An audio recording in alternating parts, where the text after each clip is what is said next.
বিশ্বনবী কাঁদতে কাঁদতে মাথা তুলবেন, বলবেন আল্লাহ, দুনিয়াতে সব নবীরা স্পেশাল দোয়া করেছে, আমি করি নাই, এবার আমি আমার স্পেশাল দোয়াটা করতে চাই, আপনি কবুল করবেন কিনা বলেন। আল্লাহ বলবেন, নবী কি আপনার দোয়া বলেন? বিশ্বনবী বলবেন, আমার একটা উম্মত যার অন্তরের মধ্যে যাররা পরিমাণ ঈমান আছে, একবার আপনারে আল্লাহ বলে ডেকেছে, একবার আমি বিশ্বনবীর উপর দুরূদ পড়েছে, একবার শাহাদাতের বাণী আমার যে গুনাহগার উম্মত দুনিয়ার বুকে থেকে ঘোষণা দিয়েছে, ওই একটা উম্মত যদি জান্নাতে ঢুকতে না পারে, আপনি আমারে জান্নাতে ঢুকাতে পারবেন না। আল্লাহ বলবেন, সাল তুতা, সাল সাল তুতা, ওয়াশফা তুশাফা, শাফাত করেন নবী করেন, যার জন্য দোয়া করবেন আমি কবুল করে নেব। দুনিয়াতে বিশ্বনবী কম কষ্ট সহ্য করে নাই। 3 বছর শিয়াবে আবি তালেবে জেল খেটেছে। কয় বছর?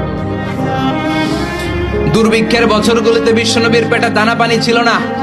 কলিজার টুকরা হাসান হুসাইন কই মাছের মতো ছটফট করেছে, জামিনে ক্ষুধার জ্বালায় বেহুশ হয়েছিল। বিশ্বনবী যদি ওই স্পেশাল দোয়াটা করতেন, জান্নাত থেকে খাবারের বস্তা পাঠিয়ে দিত কে? ওই দোয়া করছিলেন? জেলখানায় আল্লাহরে বলছিলেন, আল্লাহ স্পেশাল দোয়া করলাম, জেল থেকে মুক্ত করে দেন, করছিলেন?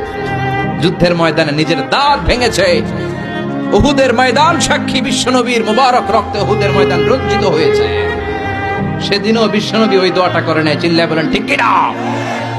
তায়েফের ময়দানে বিশ্বনবী কয়েকটা জায়গায়, 3 জায়গায় বেহুশ হলেন। বিশ্বনবীর মুবারক দেহ বেয়ে রক্ত ঝরলো। ওই কঠিন বিপদের দিনও বিশ্বনবী এই দোয়াটা করেছেন নাকি? কথা বলেন।